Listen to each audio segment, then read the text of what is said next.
We know each other from the Bay Area, from the San Francisco Bay Area. This cat has performed, you name it, Punchline, Cobb's, Laugh Factory, all over. Please, everybody, put your emojis up. Make it loud for my man, Cory Showtime Robinson, y'all. Appreciate you, bro. Got you. All right, thank you all for all these emojis. It looks like this all feels like mushrooms, doesn't it? Like this, this whole thing. Hang on, let me stand up. This is the thing I love the most about being in alt space. I can adjust my height. Look at this. Oh, there we go. Oh man, if I could do this in real life, ladies, you'd be in trouble. Keep it going for all the comics you've seen so far tonight in this Black History Month show. This is beautiful. They even copied the comedy store for this. I appreciate the logo infringement. I feel very at home.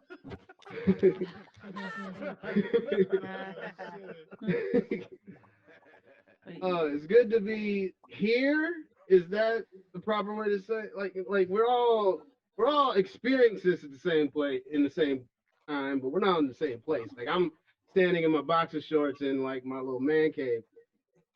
So, like, are we here? Thank you. I'm doing comedy in flip flops and my boxer shorts. Thank you guys for helping me live my dream. This is beautiful. Hey, anything, brother, anything. Hey, it's Black History Month. There you go. That's right, man. Speaking of Black History Month, I saw a very interesting Black History fact a few years back. Bubba Wallace came in second. These two fingers, yeah, second in the Daytona 500. I think it was 2017. Came in second in the Daytona 500. That was the highest a black driver had ever ranked in a NASCAR race. That was a beautiful thing. He did it during Black History Month. And he would have came in first, but that nigga kept getting pulled over. That was some bullshit. First time it's ever happened in NASCAR history. License and registration, please. This is a race, man. Goddamn right, this race. You're the wrong one. Now, license and registration.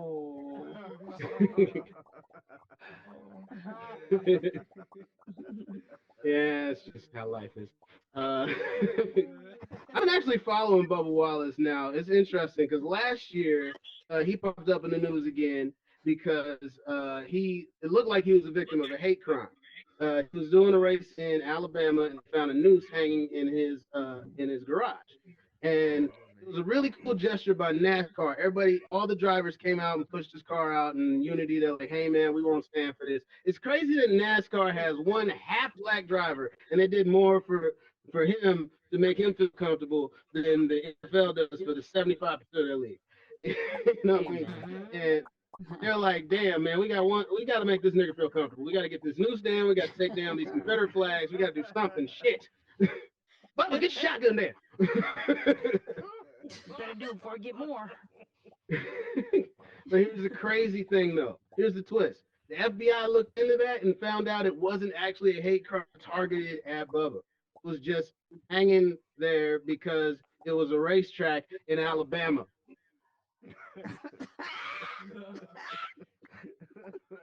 That's just general decoration. They grow in the wild in that motherfucker. I don't know how it works over there.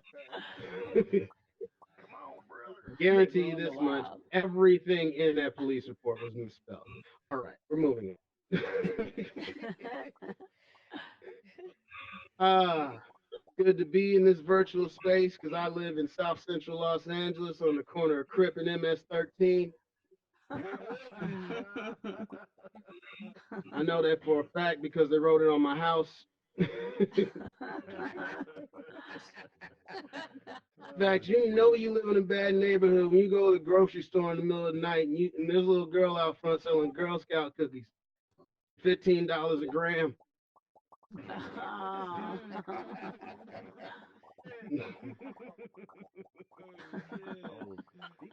She's a good earner.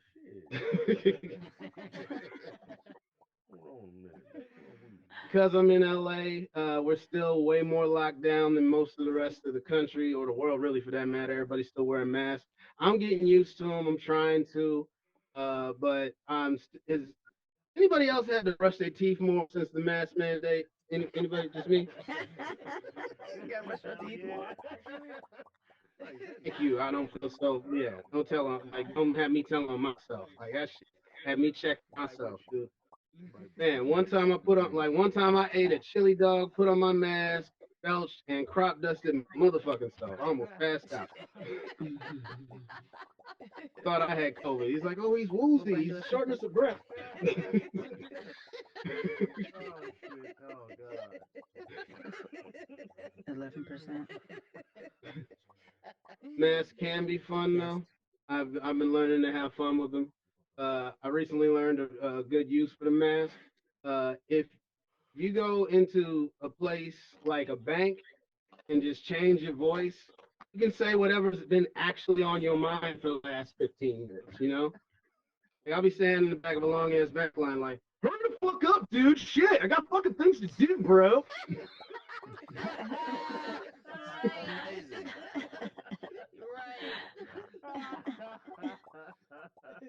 Oh, shit. They tackled a white dude one time. I was so proud. I was so proud.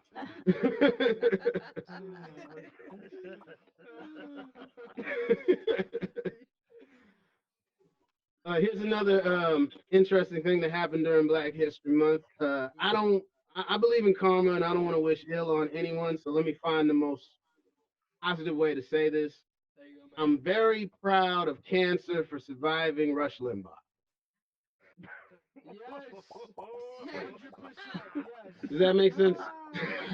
Oh my goodness. And I appreciate cancer pulling through during Black History Month. That was very good of cancer. It's not often you get to say that. Good job.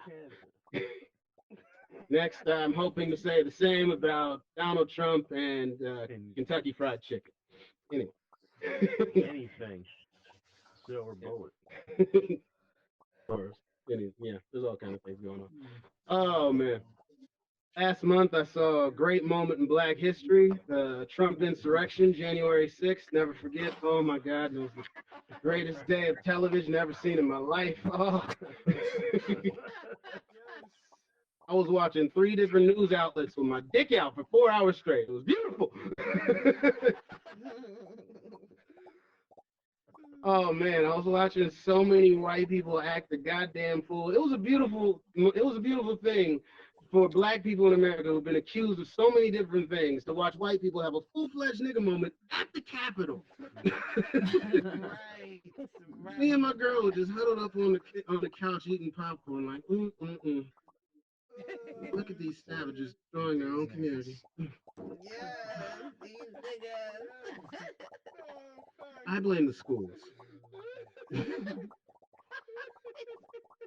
You know, it's probably all that violent country music they listen to. I guarantee you that's what's going on.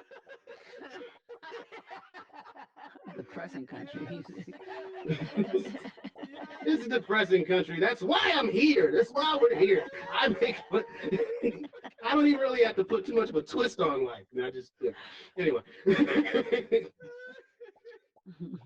That's how much of a Black History moment that was. My dad called me. My father is 69 years old, and he made sure to tell me he's 69 because even though he's 69, he's never gonna grow up. I could round up to 70. I could say 60-ish. She's like, no, I say 69, so I'm 69 years old. My dad calls me up. He's like, Cory, look. I was like, turn on channel 25. I'm like, I'm watching, Dad. I got it on my phone. He's like, look, they spitting shit on the walls. I'm like, yeah, Dad, I see it. He's like, and they used to call us monkeys.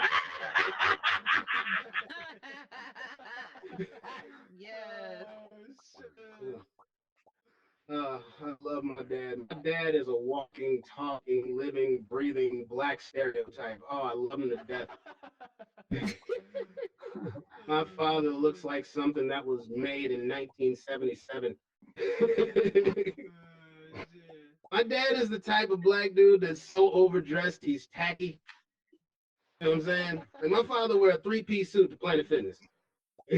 Oh Lord. Yeah. Oh no. Steve Harvey is too cheap for him.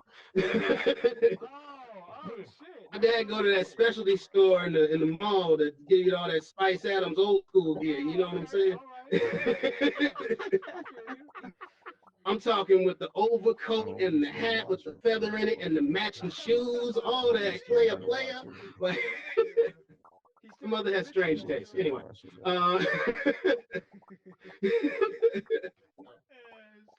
yeah, he got. I'm here, ain't I? His mom, that ain't even right. I was like, I exist, right? Like, what the fuck? It works. Oh, all right. The reason we're all kind of here right now and we can't be in an actual comedy club laughing in each other's faces is because of COVID. That really sucks. I want to get back to live comedy as soon as possible. And they're coming up with the vaccine. I understand people being skeptical about it, but I also don't get why a lot of my friends are skeptical because I know my friends. You know what I mean? I don't know you guys. You might have your own medical reasons, but I know my buddies. And they're like, "Nah, man, I can't take that vaccine, man. It's too new. You don't know what the government's trying to do to you, man. You don't know what they can put in your body." And I'm like, bro, this time last year, you and I did cocaine off the back of a toilet in a dirty nightclub bathroom. Stop being a bitch. Like, like, man up and take. Wow, you are not a stranger to needles, man. I helped you get off the thing. I know it's starting. Like, here's how I know it's starting to get safe by the people they're giving it to. You know what I mean? Like, I'm waiting for it to be mandatory across sports because NBA players make like hundreds of millions of dollars, and better yet, if they give it to baseball players, you know that shit's safe. You know what I'm saying? Because there ain't none of them fucking up that investment. But I saw recently they're giving it to celebrities, a lot of diplomats, a lot of like politicians, and a lot of celebrities are getting it. O.J. Simpson got a vaccine. It was interesting. That's an interesting person that America seems to want to keep alive. I follow OJ on Twitter, and if you don't, you are wasting your time on Twitter. He's hilarious. And OJ was on Twitter. He took a picture. He was getting the vaccine. The nurse was poking him with the needle, and I thought it was hilarious to see a white woman stab him for a change.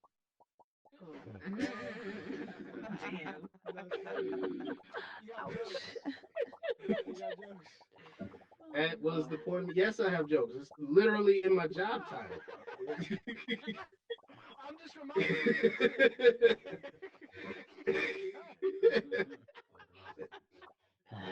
Oh, but seriously, y'all have got to follow the Juice on Twitter. He's hilarious.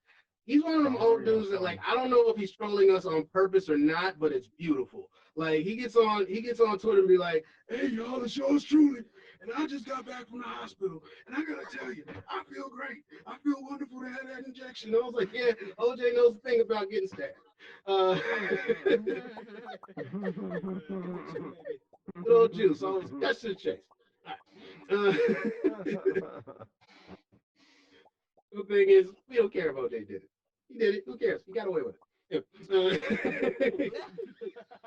I'll strive to have white people money. Right. The new story. Oh shit! What else I want to tell you about? Got a personal trainer recently. Has been taking on too much weight in this pandemic. Anybody else? Anybody else gaining weight, just sitting on your ass, watching all? I've watched all of Netflix. Like, I didn't know you could do that. How, like, Netflix says, "Are you still watching?" Netflix, "Hey, we're done." And it gave me the link to Hulu. That's how I knew that shit was over. I was like, fuck. Yeah, I've been a fat piece of shit the whole fucking time. I'm trying, and like, all me and my girl have been doing is just coming up with new recipes and fucking. That's it. We've done every kind of sex there is. Like, the other day, she put on a Batman mask, I wore my workout mask, and we took the Dark Knight out. You never adapted to this dick. I was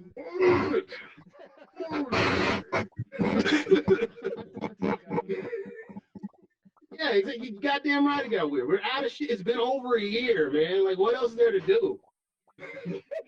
doing shit to my feet now. That's how it's getting to. Like, we're out of shit to do. So we got a personal trainer because I gotta lose weight, man. It's getting bad. Like, I put on like 50 to 20. It doesn't matter. But and he's one of my buddies who's a comic, and he gave me a cool discount. And he's super, super positive, and he doesn't know how long I've been doing comedy, and that I've been dead and cynical inside for years. So everything that he has positive to say, I have a deflection for. He's like, you know what, man? I know you're gonna do it. I know you're gonna get consistent. I gave you the diet plan. We're gonna work out, and one day you're gonna realize there's nothing that tastes as good as being thin feels. Bro, I got one better for you. There's no one that looks better than cheesecake tastes. How about that?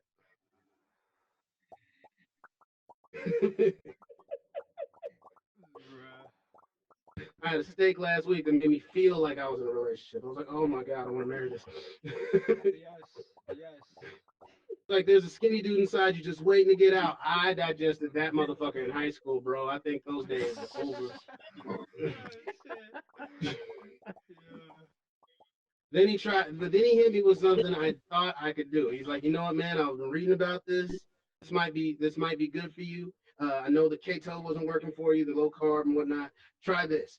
Like, you got to cut sugar completely from your diet. You do that, I guarantee you lose like 5 pounds in 3 days. I was like, all right, I don't really have that much of a speed. I'll give it a shot, right? Yeah, I started looking at the nutritional facts. There's sugar in everything, y'all. Right. I'm breathing sugar right now through the headset in the VR. That's how the fuck sugar works. It's everywhere. I'm like, you know what, man? This dude's believing in me. He's really helped me out. I'm going to keep doing it. I'm going to try it. I can go a week without sugar cold turkey. It was a bad fucking idea.